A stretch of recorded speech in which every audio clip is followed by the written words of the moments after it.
It all began with a call, with Miguel Hidalgo y Costilla urging on the people of New Spain to fight for their independence.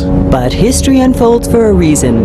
Several events in Europe and America lead up to Father Hidalgo's call. The winds of freedom are sweeping through the world.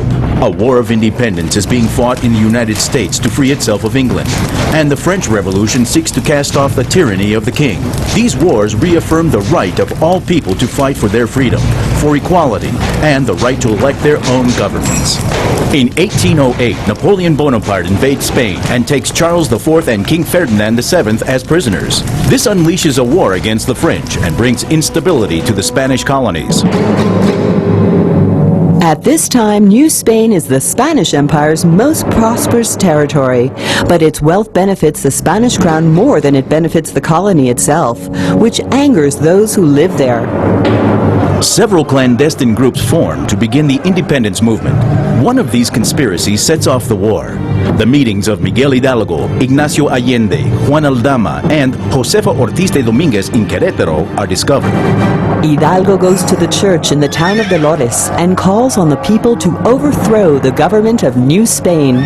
With a standard of the Virgin of Guadalupe as their flag, the rebels win their first victories over the troops loyal to the king, which are defeated in the bloody battle at the public granary, the Alhóndiga de Granaditas in Guanajuato. The rebels are unstoppable on their march to Mexico City, but after the Battle of Monte de las Cruces on the outskirts of the capital, Hidalgo decides to retreat despite his victory there. The independence forces occupy Guadalajara. There, they try to organize a government.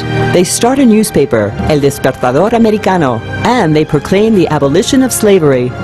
But royalist forces under the command of Felix Maria Calleja follow in close pursuit. The two armies engage in combat outside of Guadalajara in the Battle of Calderón Bridge, where the rebels suffer their worst defeat.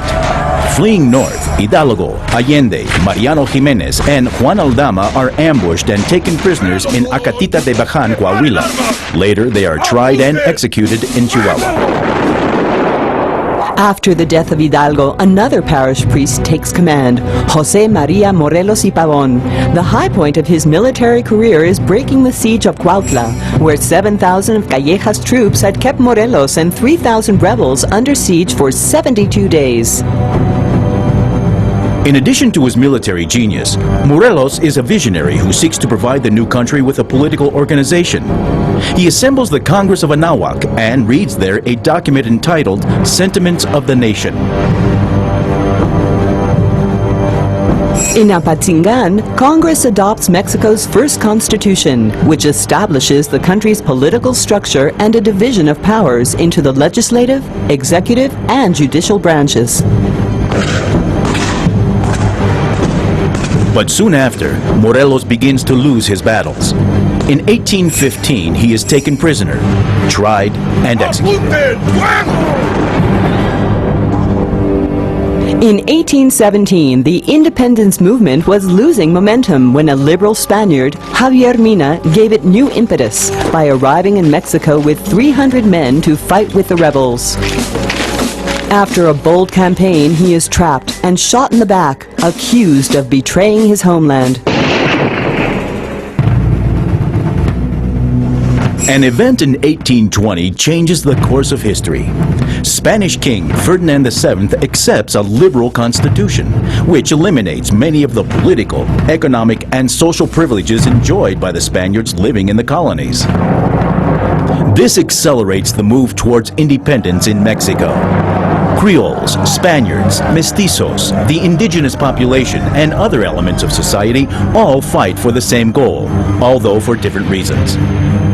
The War of Independence ends when Vicente Guerrero, the most well-known rebel, and Agustín de Iturbide, a Creole at the head of the Royalist Army, seal a pact with the embrace of Acatempan.